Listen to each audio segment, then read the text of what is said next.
Assalamualaikum warahmatullahi wabarakatuh. Selamat siang adik-adik semua. Hari ini kita ada perkuliahan ya di mata kuliah akuntansi perpajakan untuk pertemuan yang ke-11. Materi kita hari ini yaitu berkaitan dengan akuntansi pajak penghasilan. Akuntansi pajak penghasilan pasal 21. Oke ya, kita lanjutkan ya. Apa yang dimaksud dengan PPh pasal 21?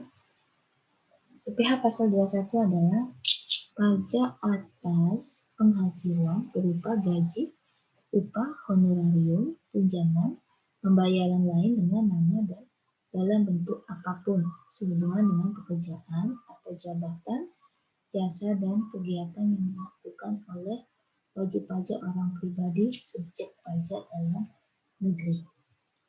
Nah, kemudian siapa saja pemotong pajak PPh pasal 21 ini?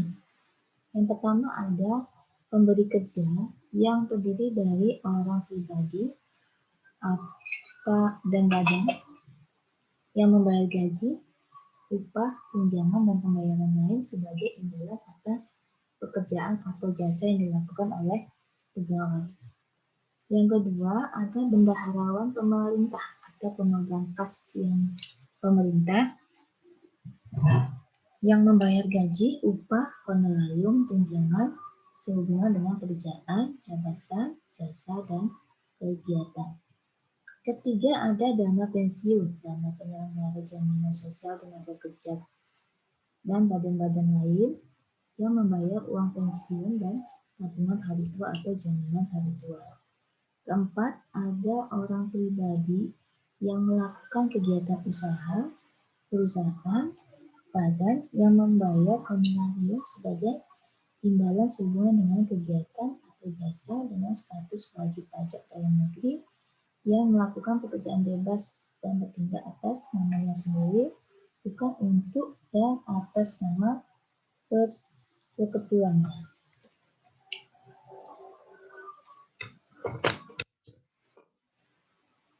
Kelima, ada orang pribadi yang melakukan kegiatan usaha atau pekerjaan bebas, perusahaan, badan, dan bentuk usaha tetap yang membayarkan honorarium atau imbalan lain kepada peserta pendidikan, pelatihan, dan pemagangan. Keenam, ada penyelenggara kegiatan. Nah, dalam hal ini termasuk pemerintah, termasuk organisasi baik internasional, orang pribadi maupun lembaga yang membayar honorarium, hadiah, atau penghargaan kepada wajib pajak orang pribadi dalam negeri berkenaan dengan suatu kegiatan. Ya. Lalu penerima penghasilan atau istilah lainnya wajib pajak PPh pasal 21 itu siapa saja? Ya, jadi penerima penghasilan yang dipotong pajak PPh pasal 21 adalah pertama pejabat negara.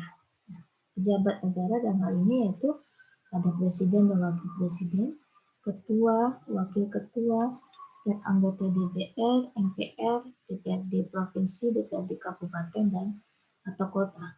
Ada ketua dan wakil ketua Badan Pemeriksa Keuangan, ada ketua, wakil ketua, ketua muda dan hakim Mahkamah Agung, ketua dan wakil ketua Dewan Pertimbangan Agung, menteri negara dan menteri muda, jaksa agung, gubernur dan wakil gubernur. Kemudian yang kedua ada pegawai negeri sipil, baik PNS pusat maupun daerah, ada pegawai tetap, ada tenaga lepas, ada penerima honorarium, ada penerima pensiun, ada penerima upah.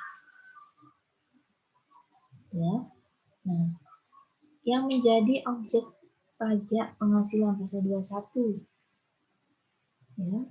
Penghasilan yang dipotong PPh pasal 21 itu adalah yang pertama, penghasilan yang diterima atau diperoleh pegawai atau penerima pensiun secara teratur berupa gaji, uang pensiun bulanan, upah honorarium, premi bulanan, uang lembur, uang tunggu, uang ganti rugi, tunjangan istri, tunjangan anak, tunjangan kemahiran, tunjangan jabatan, tunjangan khusus, tunjangan paspor, tunjangan pajak, tunjangan iuran pensiun, tunjangan pendidikan anak, beasiswa, premi asuransi yang dibayar pemberi kerja, dan penghasilan teratur lainnya dengan nama apapun. Kedua, penghasilan yang diterima atau diperoleh pegawai. Penerima pensiun atau mantan pegawai secara tidak teratur berupa jasa produksi, tantiem, gratifikasi, tunjangan cuti, tunjangan hari raya, tunjangan tahun baru, bonus, premi tahunan, dan penghasilan sejenis lainnya yang sifatnya tidak tetap.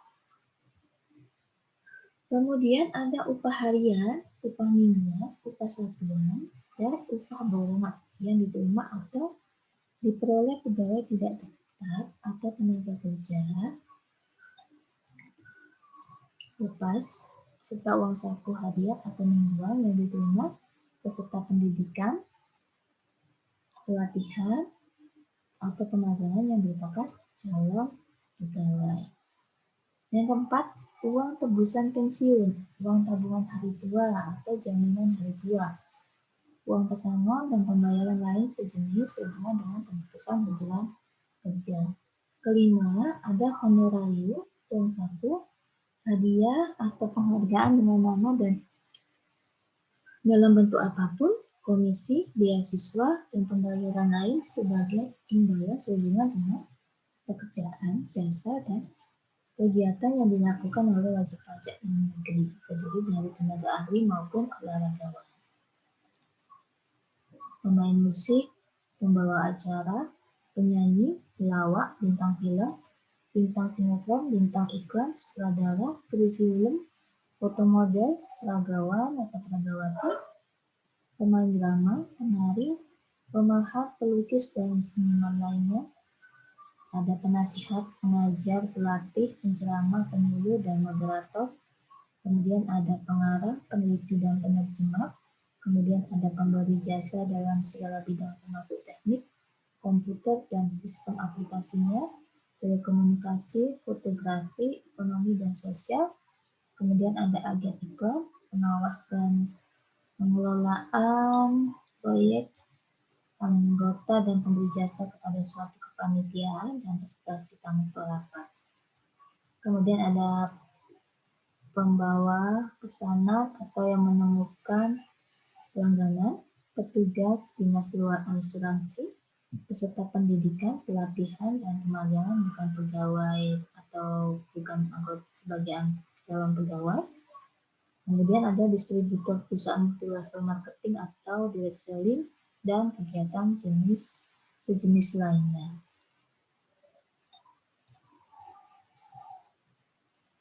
Nah, yang keenam,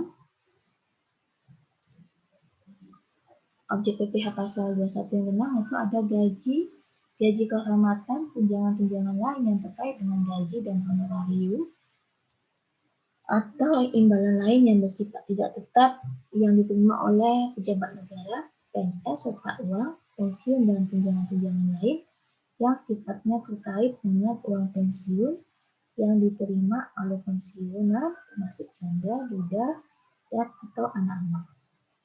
Kemudian ada penerimaan dalam bentuk natura dan kenikmatan lainnya dengan nama apapun yang diberikan oleh bukan MP selain pemerintah atau wajib pajak yang dikenakan PPh yang bersifat final dan yang dikenakan PPh berdasarkan norma penghitungan khusus. Oke, selanjutnya penghasilan yang tidak dipotong PPh pasal 21 atau istilahnya bukan objek PPh pasal 21.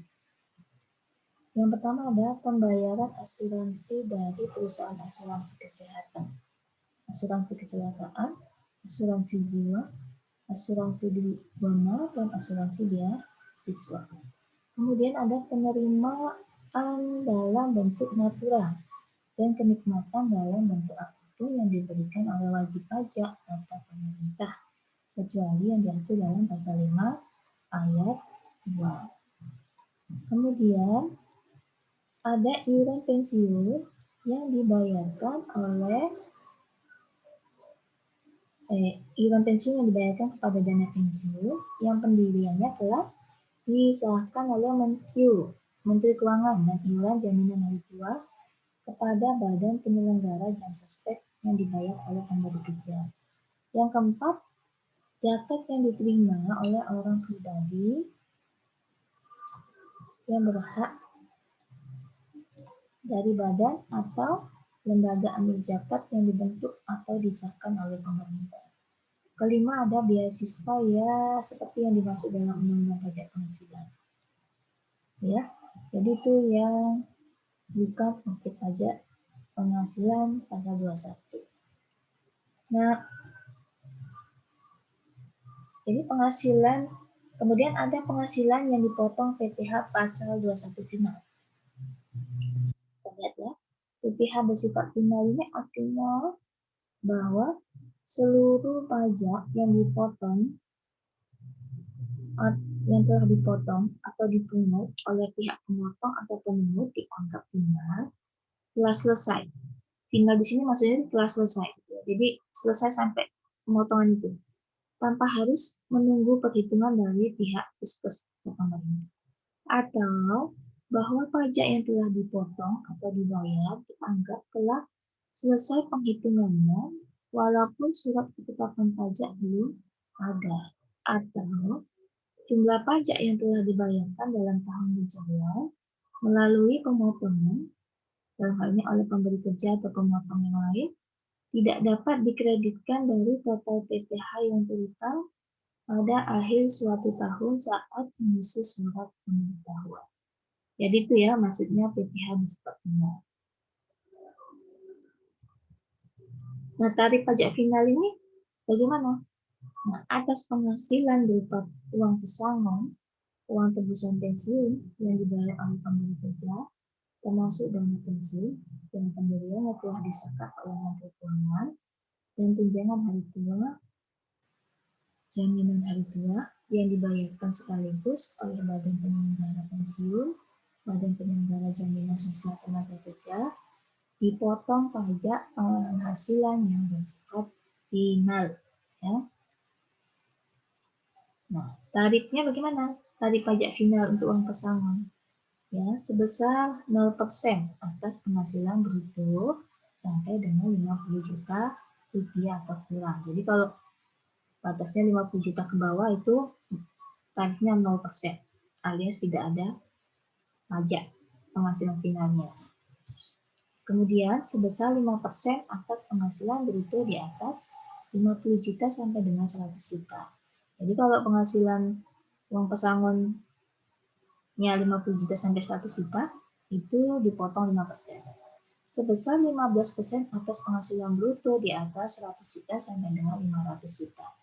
Nah, untuk 100 juta sampai dengan 500 juta dipotong PPh finalnya 15%. Kemudian sebesar 25% atas penghasilan bruto di atas 500 juta rupiah. Ya. Nah, tarif pajak final atas penghasilan berupa uang manfaat pensiun dan tunjangan hari tua. Ya, ini untuk manfaat pensiun sebesar 0% atas penghasilan bruto sampai dengan 50 juta dan sebesar 5% atas penghasilan bruto di atas 50 juta rupiah.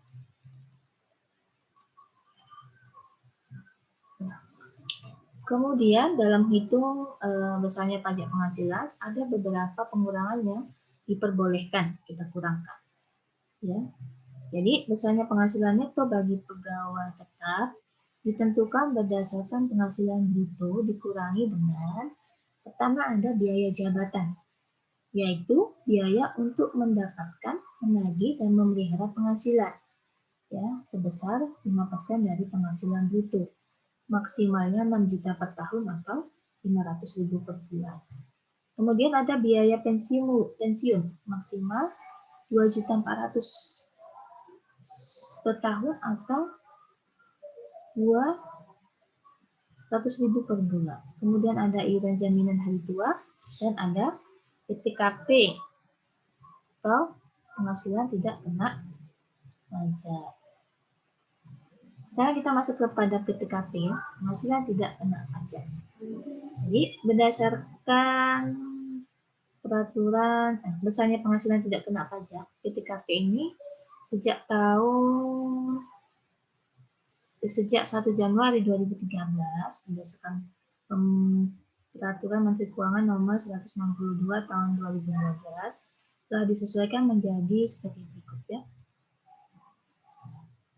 54 juta untuk diri wajib pajak orang pribadi, 4.500.000 untuk tambahan untuk wajib pajak yang kawin, 54 juta tambahan untuk seorang istri yang penghasilannya digabung dengan penghasilan suami, 4.500.000 tambahan untuk setiap anggota keluarga, saudara, dan keluarga semendal dalam garis keturunan lurus serta anak angkat yang menjadi tanggungan sepenuhnya paling banyak 3 orang untuk setiap keluarga.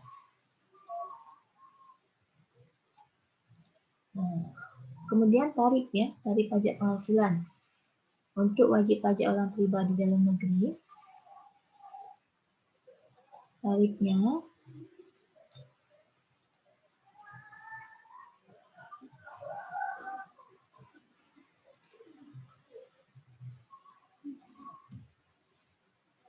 sampai penghasilan untuk penghasilan 0 sampai 50 sampai dengan 50 juta rupiah, tarifnya 5%. Kemudian penghasilan di atas 50 juta sampai dengan 250 juta rupiah, tarifnya 15%. Kemudian untuk penghasilan di atas 250 juta sampai dengan 500 juta, tarifnya 25%. Kemudian untuk penghasilan di atas 500 juta, tarifnya 30%. Nah, tarif PPh pasal 21 bagi wajib pajak yang tidak memiliki NPWP itu 20% lebih tinggi dari tarif yang seharusnya. Jadi ada kenaikan 20% maksudnya ya. Kemudian tarif sebesar 5% diterapkan atas upah harian, upah mingguan, upah satuan, upah bulanan, dan uang saku harian yang jumlahnya melebihi Rp200.000 sehari, tetapi tidak melebihi Rp2.025.000 dalam 1 bulan takwim dan atau tidak dibayarkan secara bulanan. Ini. Bagaimana dengan tarif pajak penghasilan badan? Ya. Jadi Undang-Undang Nomor 36 Tahun 2008 tentang pajak penghasilan pasal 17 ayat 1 bagian B menyatakan bahwa tarif pajak yang dikenakan secara umum kepada wajib pajak badan adalah sebesar 25%. Tarif ini mulai diberlakukan untuk tahun pajak 2010. Ya. Adapun wajib pajak badan dalam negeri dapat memperoleh tarif yang lebih rendah apabila memenuhi ketentuan berikut.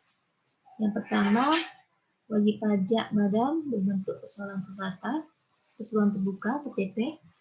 Kemudian yang kedua, mempunyai minimal 40% dari keseluruhan saham yang disetor serta diperdagangkan di Bursa Efek Indonesia.